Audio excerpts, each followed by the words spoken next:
How far can I control my mind? All right, welcome back to Hour 2 of Dr. J Radio Live. Travis Walton and filmmaker Tracy Torme. Travis and Tracy, welcome to the show. Thank you very much. Great to be here. Great to be here, Dr. J. It's an absolute honor to have both of you on at the same time. And Tracy, I believe this is our first time on record finally speaking. So I'm actually really excited to speak to both of you and give the listeners out there a good preview of what you're going to be speaking about when we actually get to this April 4th event. Let me backtrack first and go direct the first question to Tracy. Tracy, were you interested in ufology prior to you hearing about Travis's case, or what made you go down the path of taking a case such as Travis's and putting it into the mainstream media as you did with the film Fire in the Sky? Yes, I was always interested, and when I went to film school at USC, I made a decision when I was there that I wanted to do sort of the penultimate UFO film. I had sort of been a little bit dissatisfied with Close Encounters. I think there's a lot of good things about Close Encounters, but there were certain things about it that really I did not like. And so I did have an idea from a pretty early stage that I wanted to do a UFO film at some point in my career. Now, when was it that you actually met Travis and started looking into his case as being the one that you wanted to write about and in essence show on the big screen? Well, I owned the rights to the book Missing Time by Bud Hopkins, and I actually spent 3 years in Hollywood trying to launch that as a movie. And at that time, really, people were not familiar with abductions, and so after a sort of a long, frustrating time of trying to launch that, I thought, well, maybe what I need is the best abduction story of all time. And I was of the mind back then that was the Travis Walton story. And I second that motion. I definitely agree it is, with all the evidence, the physical evidence, that even at the trees that you could still see the growth there, all the witnesses, the fact that he was gone for so long. Just so much about it. Now, I know we don't need to relive this, Travis. We go through this pretty much every time. But I'm just going to ask you one question regarding what happened November 5th, 1975. In the past, you've stated what happened, essentially, that you got out of the truck. You were kind of show-off-ish, if you want to put that term, in front of your friends, and something hit you, and that's what rendered you unconscious, and your friends took off. Recently, you started to say that you don't think that the extraterrestrials necessarily took you because they wanted to do any experiments on you, but that more so they took you as an ambulance call to save your life. And I'm starting to look at your case through those lenses and really starting to see that makes more sense. When did you start to realize that this may have been more of an ambulance call than it necessarily it was would of the other cases of literally just being plucked out of their homes and studied? Well, it was kind of a gradual process, you know. It was just an accumulation of things over time that just kept pointing in that direction. Plus, you know, having enough time to get over the overriding emotional impact that it had on me at the time, which, of course, was negative. And, you know, Fire in the Sky did a very good job of portraying that. But, you know, as time went on, I realized that my negative perceptions had more to do with the circumstances that I was in rather than their actual intention.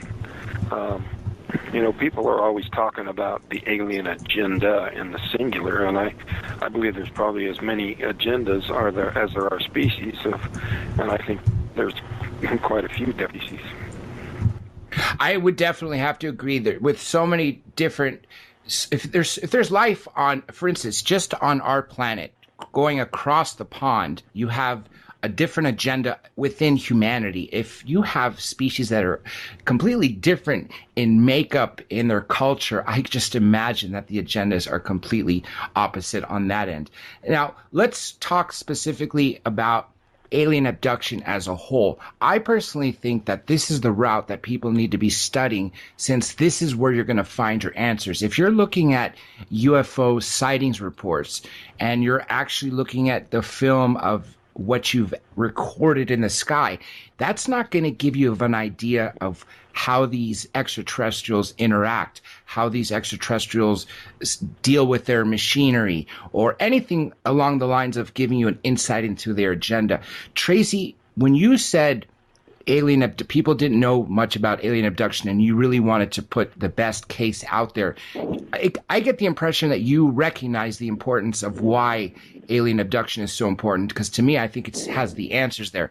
Do you feel that's the reason that you chose alien abduction topic per se, rather than crash and retrievals or anything else available within ufology? Well, again, I'm not trying to make the same reference the second time, but Hopkins had a very strong influence on me. I got to know him quite well, and I used to, when I was working at Saturday Night Live in New York, he was living in New York, and he used to call me up and invite me over to sit in on his abduction sessions. So there were many times that I would go into Greenwich Village and be sort of the witness of his sessions, of his hypnotic sessions with abductees. That's how I met Kathy from Intruders, Debbie Jordan, I guess. And so I think that he had a lot of influence on me in realizing that this was a very important thing that was going on and was sort of groundbreaking at that time. And I didn't originally lean in that direction, but again, sort of getting to know Hopkins, and then I was actually the person that introduced David Jacobs to Bud Hopkins and got them together as well. So I sort of got involved in abductions by accident, but it did have a very strong influence on me after the stuff that I had witnessed. And now, Travis, you obviously, I would imagine, being in your position, all the questions over the last 40 years, probably one of the first people ask you is, what do they look like? What do they talk like? And essentially the same reason why I think everybody needs to look at alien abduction as having the answers to what we're looking for in ufology. Because you've had to answer those same questions thousands upon thousands of times, would you say to anybody out there who's also experienced this that they too should step forward, because they are they hold missing keys to the puzzles that other ufologists need to be looking at? Well, you know, whether people come forward or not, I've always told them is an individual choice. They have to look at how it's going to affect their lives, their own psyche, those immediate family members and associates, not just the world at large. Of course, it would be beneficial for people to come forward, especially if they can document what they're saying. And that doesn't mean that people who can't document aren't telling the truth, but as far as providing the kind of motivation on the part of the public to accept that this is real, there is a kind of an obligation. The old extraordinary claims require extraordinary proof, and at least some indication that people can rely on what they're saying. I definitely agree with that statement you just said, that the absence of evidence definitely doesn't mean there's evidence of absence. And yes, extraordinary claims require extraordinary evidence, but there's certain things that you have to look outside the box for those answers. I think this topic is a little harder, actually a lot harder than anyone else, because of the fact that you don't have as much evidence to deal with. And then more so, you have a lot of people who make up experiences to sort of fit in, and you have to weed those people out. Now, Tracy, in your step to find the ultimate cases and your association with Bud Hopkins, which ultimately led you to having the series of Intruders, the television series, which was based on Debbie, so you saw the process with Bud yourself. Didn't you see how many people had to be weeded out in that process before they got to the level of getting to hypnotic regression? Oh, that's an excellent point, and that's even more true today than it was back then, because so many people now have heard about these stories and the possibility that they've been influenced by that, even unconsciously. is much stronger. And you're absolutely right. I mean, that was one of the main things even back in those days, was to separate the wheat from the chaff and to separate the true people of experience from people that were sort of wannabes or had fantasies or delusions. And that still remains very, very true with abductions. You really have to be very careful with the experience and make sure that the experience is a real one. But what I did discover was that there was a subculture of people in America and around the world that had had this experience, that didn't want to have this experience. In most cases, they were very reluctant participants in it, which is one of the main problems that I have with the whole abduction process, is that I don't think people are asked their permission to be a part of the abduction experience. They're basically taken whether they like it or not, which basically makes them victims in a lot of ways. And I do believe that. I believe that most abductees are actually victims, and it's not always a very pleasant experience. Exactly why so many people have post-traumatic stress symptoms following these, because not only do they not ask to be a part of the process, they don't ask to be taken at the times they do, driving or sleeping. I just can't even imagine, to begin to imagine the amount of trauma that they go through. But what I can tell you is my experience of seeing each person that steps forward and tells their experiences, the amount of support they have amongst others skyrockets. And then so does the probability that the others around them will come out and do the same thing. And the prime example I have is when Dr. Lear, our beloved but departed Dr. Roger Lear, before he passed, we did 2 documentaries, the first one being the Alien Human Project. And we needed 3 people that had been abducted. Nobody really wanted to come forward except one who was very outspoken at the time, who had something removed. But one of them was a member of CERO, and she asked that her name not be revealed and be filmed in silhouette. We did that. After that release of that first documentary, all her friends, others from the CERO support group, said, well, if she can go out and tell her story, so can I. They came forward and told their story without being in silhouette and with their real names being used. That ended up spawning a whole new set of people that came forward and were inspired to tell their story. And to date, there's been almost 20 that we put on camera who would have never have done so if it wasn't for the pioneers, people such as yourself, Travis. So with that being said, each time one of you speaks or the other, such as you, Tracy, has the opportunity to put their story on the big screen, you truly inspire them. Now, over the 40 years, Travis, that you have been dealing with this, because this story of yours made headlines the moment it happened, how many people have you seen that told you privately that they were taken, essentially come forward publicly that they were taken afterwards? Now, what was the question again? How many people who confided in over the years from the moment you started talking about your case publicly, that people confided into you that they were also abducted? How many have you seen over the course of, despite however many years, even if up to 40, finally come out and speak openly? There's been a few. I can't really name names, but there's been quite a few, and the whole issue of skepticism in good cases versus bad cases, I know there's a lot of people who come to me who report experiences that that I believe are sincere, that it's a real event. But at the same time, I think there's some who are sincere who probably didn't experience something on the same level that I did, and that's one of the kind of the false perceptions, false representations that the skeptical people try to portray about the UFO field, is that the investigators are just blindly accepting everything, and the truth is, that most of the organizations, most of the investigators probably reject the majority of the cases. The higher percentage are ones they don't accept.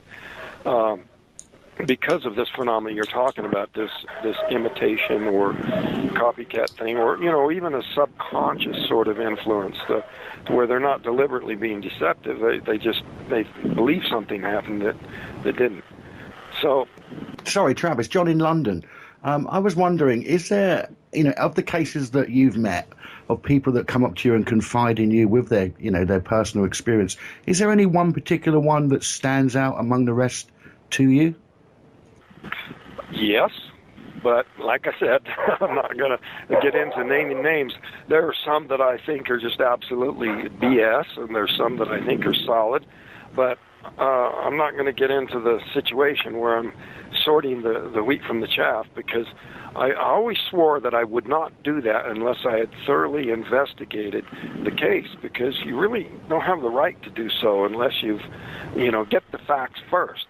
That was what I really, felt the most outrage about, was people that were judging our report and they hadn't even looked at the facts. They didn't have any idea, what was claimed or reported or anything, and they're already attacking it. So, While I respect your anonymity to your certain friends and people that have confided, you say there are some cases where things have stuck out that you put down as possibly this is genuine rather than, chaff from wheat, separating it.